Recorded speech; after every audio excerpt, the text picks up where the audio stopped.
Today we are going to be reviewing and demoing for the very first time the brand new Dyson Corrale flat iron. This is a non-sponsored post. Dyson has absolutely no idea who I am, and I bought this with my very own money. A whopping 734 Canadian dollars. I know, right?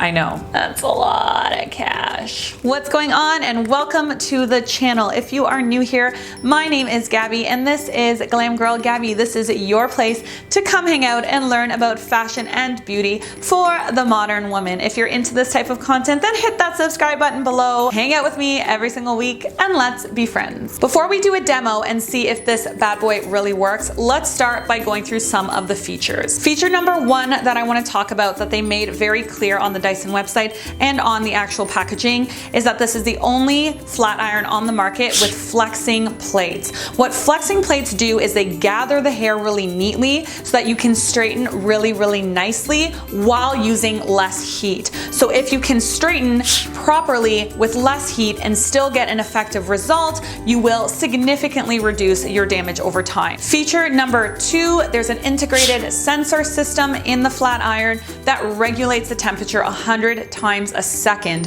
which basically means if you are set at 350, you will stay at 350. You won't go up to 400, you won't go down. This is a problem that we have in a lot of flat irons. The temperature doesn't stay regulated, so what ends up happening is you end up getting more damage, especially for someone with really fine hair like mine. My hair looks really thick, but it's not. It's actually incredibly fine and is very prone to heat damage. This is a bit of a guarantee with Dyson. This basically says that your heat is stable, nothing's going to change, and you're good to go. Feature number three, you can use this cordless or with a cord.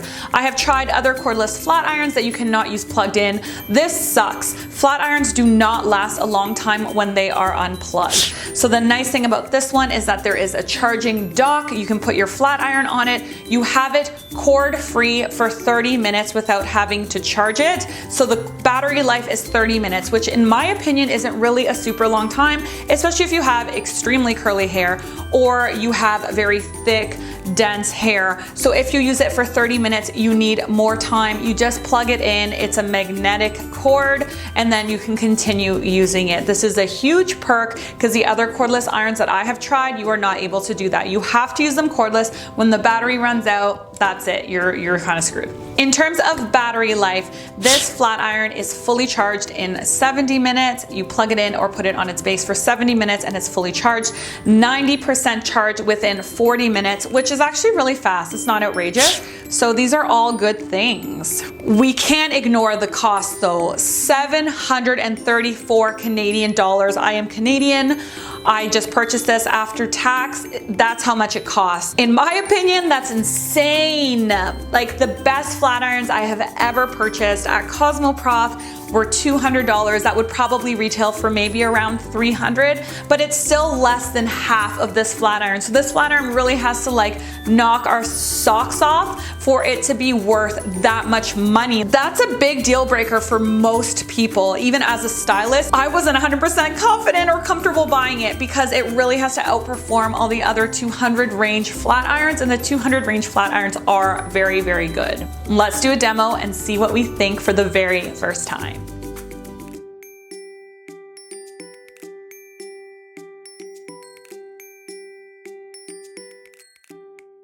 Wow, so look at that. Even on the medium heat setting, with one pass, my hair is like bone straight and completely smooth. And we were working with a very curly base. Let's try this side. Pretty impressive actually. So I just noticed something. I just got this in the mail like 10 minutes ago, and then I got really excited and ran down here to film this for you.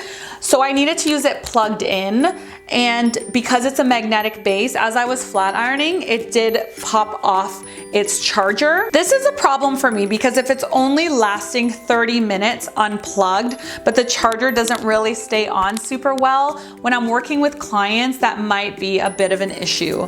Another issue that I'm finding is that it's really thick, chunky, and heavy. This is not a lean, sexy flat iron. This is a very dense, heavy flat iron, and when you are doing a lot of styling as a hairdresser, I'm not necessarily sure I would want something that is so thick. Even for personal use, I kind of like leaner flat irons. You know, that seems petty, but I don't know if I love how chunky and thick this is.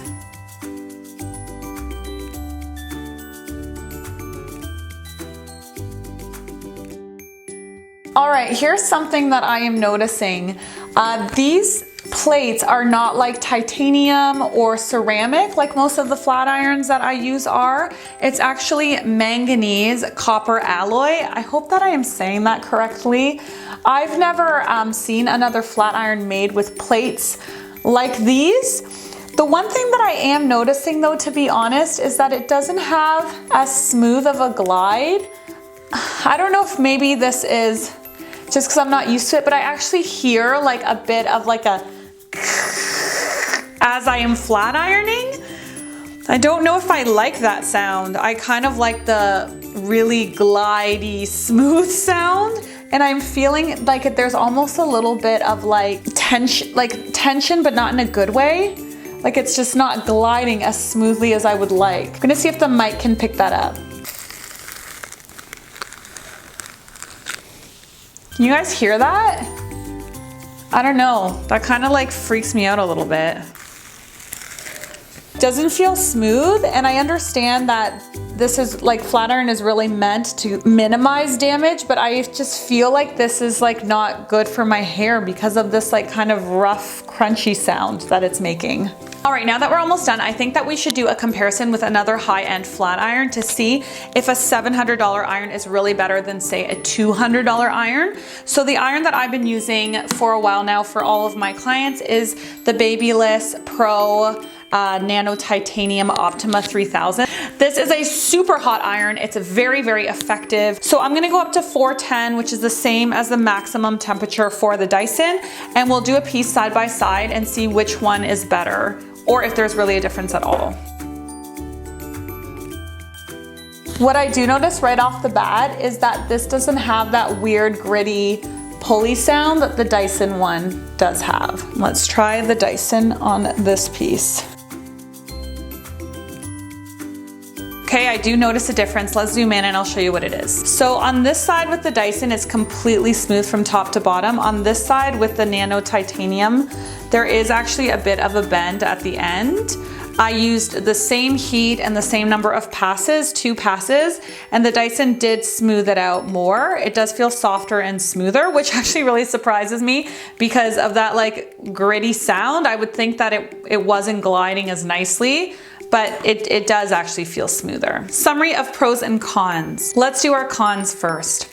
I don't like how there's only 30 minutes of cordless time. I don't think that's enough time to really give someone a style, especially someone that has very thick or very curly hair. You can't really use this to do a complete style unless you have its base plugged in which case you're near a cord anyways. What's the point of having it cordless? Unless you're someone that really doesn't like to have like a cord around you. I'm not really sure why that would bother you, but I mean, we're all different, right? Con number 2, I don't really like the design of it. I really find it very chunky and very heavy, and it just doesn't have like a nice lean aesthetic to it. Con number 3, I don't like the crunchy sound or the draggy sound that it makes when you're flat ironing your hair. This might be something that's subconscious, but it makes me feel like it's causing damage. Maybe it isn't, but I just prefer a nice smooth ceramic or a titanium plate feeling better. And the last con is of course the price. It is obscenely overpriced. Does it work? Absolutely does, but does it work well enough to justify the cost? In my opinion, no. The pros of it is that you can use it cordless if you are in a pinch and need to or want to. You don't have cords to fuss with or to get tangled with if that is something that bothers you. It only takes 40 minutes to charge 90% of the battery, which again is really actually quite quick for a battery operated system like this. I'm not necessarily sure if you can use lower heat to create the same result, but if that is the case and that is something that Dyson does promise, again, that's really good. And finally, another pro that is great is that the quality of it is excellent. The base that it sits on is very, very nice. The bag that it comes in does definitely feel luxurious. This does feel like a Chanel of the straightener world. The final question, as a professional hairstylist, would I pay this much for this iron? And the answer is I wouldn't. I don't think that it's good enough to justify its insane price tag. Thank you so much for watching. If you want to see some more hair videos, then click on these ones next. As always, I'll see you next week. I love you. Bye.